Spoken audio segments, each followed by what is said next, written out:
सुन्नी इत्तेहाद council को मखसूस नशिस्तें नहीं मिलेंगी। इलेक्शन कमीशन ने दरख्वास्त मुस्तरद कर दी। फैसले में लिखा कि बरवक्त तरजीही फहरिस्तें जमा नहीं करवाई गईं। नशिस्तें दीगर जमातों में उनकी सीटों के तनासुब से तकसीम की जाएंगी। Member Punjab election commission Babar Hasan Bharwana का फैसले से इख्तलाफ। नोट में लिखा इत्तेफाक है सुन्नी इत्तेहाद काउंसिल मखसूस नशिस्तों की हकदार नहीं, लेकिन ये नशिस्तें दीगर जमातों को अलॉट करने के फैसले से इख्तलाफ करता हूँ। नशिस्तें खाली रखी जाएं। नंबर वन ये है कि ना इन्होंने एज ए पॉलिटिकल पार्टी के तौर पे इलेक्शन लड़ा, इलेक्शन शेड्यूल अनाउंस किया इलेक्शन कमीशन ऑफ पाकिस्तान ने, उसके मुताबिक रिजर्व सीट फॉर मुस्लिम और नॉन मुस्लिम वो नहीं जमा करवाई। इलेक्शन कमीशन एक टाइम देता है कि फलां तारीख तक आपने रिजर्व सीट के हवाले से अपनी फहरिस्तें देनी है। सुन्नी इत्तेहाद कौंसिल इससे पहले इसका इजहार कर चुकी थी कि हम इलेक्शन में नहीं जा रहे, हम इलेक्शन कंटेस्ट नहीं कर रहे। माहिरीन कानून ने इलेक्शन कमीशन के फैसले को आइन और कानून के मुताबिक करार दे दिया। हाफिज एहसान अहमद ने कहा, सुन्नी इत्तेहाद काउंसिल ने मखसूस नशिस्तों के लिए बरवक्त फहरिस्तें दी ही नहीं, फिर मखसूस नशिस्तें क्यों दी जाए। राजा खालिद महमूद बोले, इलेक्शन एक्ट की सेक्शन 104 वासे कहती है सुन्नी इत्तेहाद काउंसिल ने इलेक्शन कमीशन में कोई फहरिस्त ही जमा नहीं कराई और ECP को खत में भी लिखा कि वो इलेक्शन लड़ेंगे ही नहीं, फिर क्यों इस जमात को मखसूस नशिस्तें मिल ही नहीं सकती।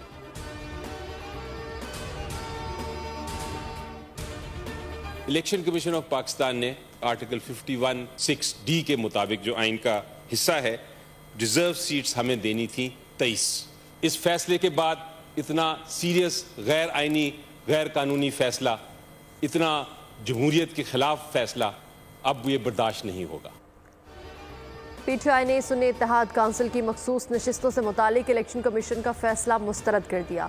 अदालत जाने का ऐलान। सेनेट में तकरीर करते हुए बैरिस्टर अली जफर का कहना था, चीफ इलेक्शन कमिश्नर को 1 मिनट भी इस ओहदे पर नहीं रहना चाहिए।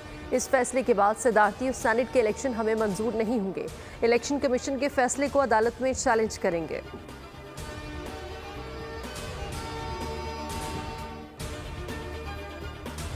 इस्तेहकाम यकजहती और खुशहाली के खातिर अंजाम दूंगा। यकजहती और खुशहाली की खातिर अंजाम दूंगा। अपने फ़राइज़ की कमा हक़ को अंजाम दही के लिए ऐसा करना ज़रूरी हो।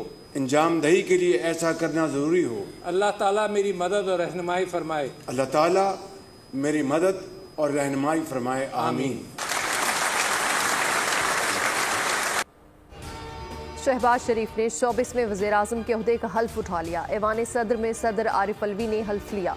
तकरीब में सियासी और अस्करी क़यादत शरीक, नवाज शरीफ, मरियम नवाज और शरीफ फैमिलीज के दीगर अरकान की भी शिरकत। वज़ीर-ए-आज़म हाउस पहुंचने पर शहबाज शरीफ को गार्ड ऑफ ऑनर पेश किया गया। मुसल्लह अफ़वाज के चाकू चौबंद दस्ते ने गार्ड ऑफ ऑनर पेश किया। वज़ीर-ए-आज़म से अमले का तारुफ कराया गया। नून लीग की विफाकी काबीना की तश्कील पर मुशावरत शुरू। इसहाक डार को वज़ीर ख़जाना बनाने पर गौर। एहसन इकबाल को वज़ीर दाखिला, अदा तारर को वज़ीर इत्तलात बनाने का इम्कान। ख्वाजा आसिफ को वज़ारत दिफा का कलमदान सौंपा जा सकता है। मुसद्दिक मलिक पेट्रोलियम की वज़ारत, हनीफ अब्बासी को वज़ारत सेहत देने पर गौर। 3 मराहिल में 46 रुकनी काबीना तश्कील दी जाएगी।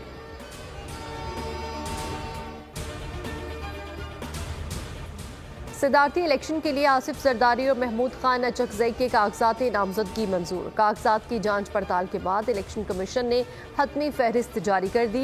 दीगर उम्मीदवारों के फॉर्म मुस्तरद। इलेक्शन कमीशन ने महमूद खान अचकजई के कागजात पर एतराज़ मुस्तरद कर दिया। आसिफ जरदारी इत्तेहादी जमातों के मुश्तरका उम्मीदवार हैं, जबकि महमूद अचकजई को सुन्नी इत्तेहाद काउंसिल की हिमायत हासिल है। सदारती इलेक्शन 9 मार्च को पार्लियामेंट के मुश्तरका इजलास और सूबाई असम्बलियों में होंगे।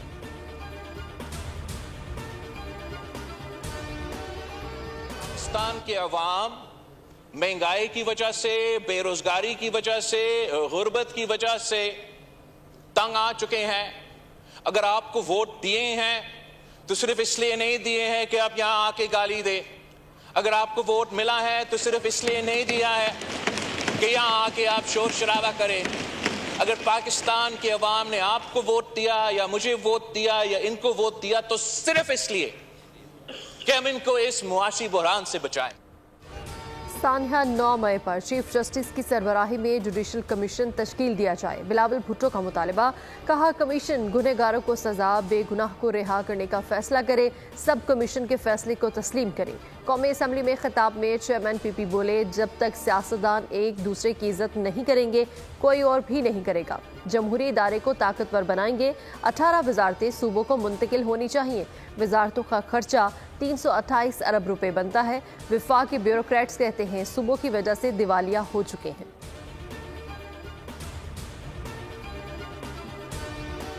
मुतालिबा करता हूं कि अगर इस पे वो हकीकत समझती है, सच्चाई समझती है, तो आए कि इसके ऊपर जुडिशल कमीशन बनाए, जुडिशल कमीशन बनाए और फिर हकीकत सामने आ जाएगा। साइफर पर जुडिशल कमीशन बनाएं, तहकीकात कराएं। साइफर को बुनियाद बनाकर बानी पीटीआई को सजाएं दी गई। असद कैसर कहते हैं, हमारा लीडर झुका है, ना हम झुकेंगे, कोई समझौता नहीं करेंगे। पैगाम देता हूं, डर और खौफ का वक्त गुजर चुका है। इंतखाबी धांधली पर आला अदालती कमीशन बनाने का भी मुतालबा। बोले, हमारे मैंडेट पर डाका डाला गया। बैरिस्टर गोहर ने कहा, जमहूरियत का दर्स देने वाले अपने गिरेबान में झांके। सुप्रीम कोर्ट में भुट्टो सदारती रेफरेंस। अदालत ने समाअत के बाद राय गैर मुअय्यना मुद्दत के लिए महफूज कर ली। रजा रुबानी ने दलाइल में कहा कि भुट्टो केस के वक्त लाहौर हाई कोर्ट और सुप्रीम कोर्ट आइन के तहत काम नहीं कर रहे थे। चीफ जस्टिस ने इस्तफसार किया, क्या सुप्रीम कोर्ट सदारती रेफरेंस पर मुख्तसर राय भी दे सकती है। जस्टिस मोहम्मद अली बसर ने कहा, अगर आर्टिकल 187 का इस्तेमाल किया वो राय के बजाय फैसला हो जाएगा।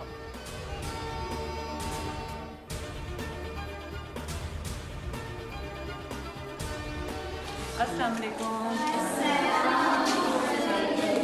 क्या हाल है बच्चों, ठीक हो? वज़ीर आला पंजाब का लाहौर में पंजाब का पहला सरकारी कैंसर अस्पताल बनाने का ऐलान। मरियम नवाज का गवर्नमेंट गर्ल्स स्कूल वहदत कॉलोनी का अचानक दौरा। तालिबात वज़ीर आला को अपने दरमियान देख कर हैरान। मरियम नवाज की तालिबात से गुफ्तगू। क्लासरूम साफ रखने की तरगीब दी। लाइब्रेरी, लैब और स्पोर्ट्स रूम का मुआयना किया। स्कूल स्टाफ के साथ ग्रुप फोटो बनवाया।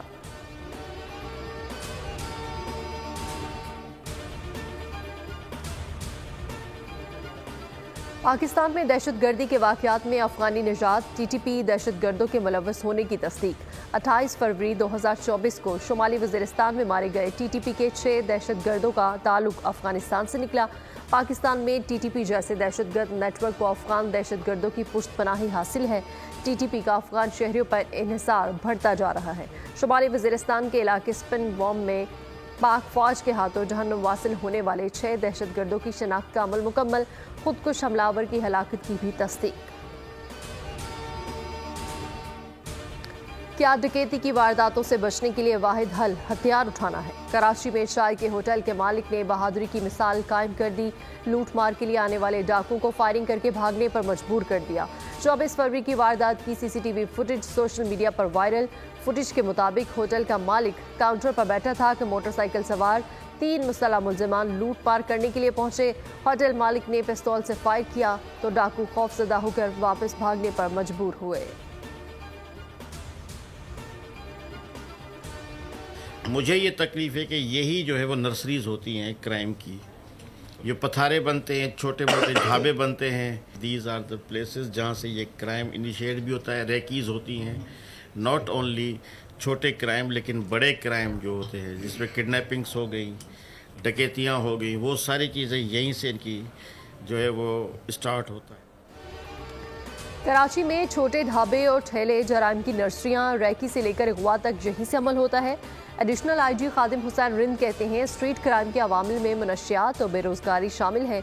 2023 के दौरान जराइम की शरह में कमी का भी दावा कर दिया।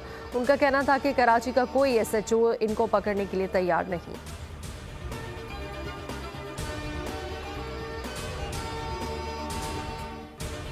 मुल्क में कल बारिशों का एक और स्पेल दाखिल होगा। महकमा मौसमियात ने खबरदार कर दिया, खैबर पख्तूनख्वा, कश्मीर और गिलगित बल्तिस्तान में मजीद बारिश और बर्फबारी का इम्कान। बालाई और वस्ती पंजाब में आंधी और जालाबारी भी मुतवक्किल। खैबर पख्तूनख्वा में तूफानी बारिश और बर्फबारी से हादसात। 5 दिनों में 35 अफराद जाँ बहक, 43 जख्मी हुए। PDM में रिपोर्ट के मुताबिक 40 घर तबाह, 346 घरों को जुज़्व नुकसान पहुंचा।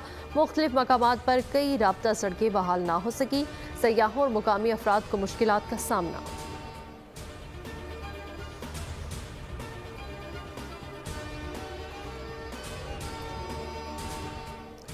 पाक फौज की जानिब से सवात और मालाकंड में शदीद बर्फबारी के बाद मुतासरा इलाकों में रेस्क्यू ऑपरेशन जारी है। मालम जब्बा में लैंडस्लाइडिंग के बाद पाक फौज की टीमें सरगर्म। पट्टा के दूर दराज गांव में लैंडस्लाइडिंग की वजह से एक मकान गिर गया। रेस्क्यू टीम ने 7 लाशें और 2 जख्मियों को निकाल लिया।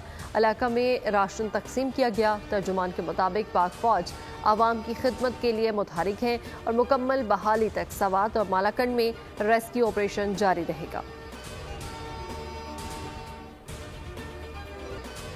जनूबी वज़ीरिस्तान में बर्फबारी, पहाड़ों ने सफ़ेद चादर ओढ़ी। मौसम खुशगवार, वादी में सयाहों की आमद, बच्चों ने खूब हल्ला गुल्ला किया।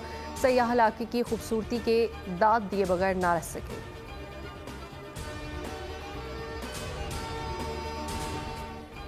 गजा पर इसराइल की दहशतगर्दी जारी। रफा पर बमबारी से 11 फ़लस्तीनी शहीद, मुतादिद जख्मी हो गए। 24 घंटे में 90 फ़लस्तीनी शहीद, 177 जख्मी हुए। कमाल अदवान अस्पताल में गजाई किल्लत से 15 बच्चे चल बसे। गजा में शहादतों की तादाद 30,410 हो गई। 71,000 से ज्यादा जख्मी। हमास से लड़ाई में 3 इसराइली फौजी हलाक, 12 से ज्यादा जख्मी हो गए। 6 की हालत इंतहाई नाजुक। इसराइली फौजी हमास का ठिकाना समझकर एक इमारत में दाखिल हुए। इमारत में नस बारूदी मवाद धमाके से फट गया।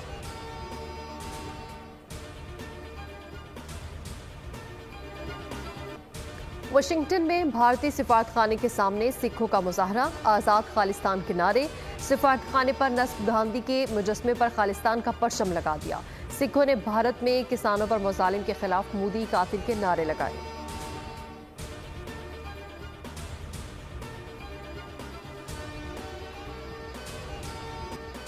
साल 2024 का पहला सूरज ग्रहण 8 अप्रैल को होगा। मुशाहदा शुमाली अमरीकी ममालिक मैक्सिको, अमरीका और कनाडा में किया जा सकेगा। अगस्त 2017 के बाद ये पहला मौका होगा जब अमरीका में मुकम्मल सूरज ग्रहण होगा। अगली बार इसे देखने के लिए अगस्त 2044 तक इंतजार करना होगा। दुनिया में आखिरी बार मुकम्मल सूरज ग्रहण दिसंबर 2021 में हुआ था, मगर इसका मुशाहदा सिर्फ अंटार्कटिका में हुआ था। मुकम्मल सूरज ग्रहण के दौरान चांद का साया मुकम्मल तौर पर सूरज को छुपा लेता है और इस दौरान दिन के वक्त भी अंधेरा छा जाता है। और PSL मैच में इस्लामाबाद यूनाइटेड ने पेशावर ज़ल्मी को 29 रन से शिकस्त दे दी। 197 रन के हदफ के ताक़ुब में बाबर 11 9 विकेटों पर 167 रन बना सकी। इससे पहले शादाब 11 ने अपनी बारी पर 4 विकेटों पर 196 रन बनाए। कप्तान शादाब खान 80 रन के साथ नुमायातरीन रहे। आका सलमान ने 37 रन की इनिंग्स खेली।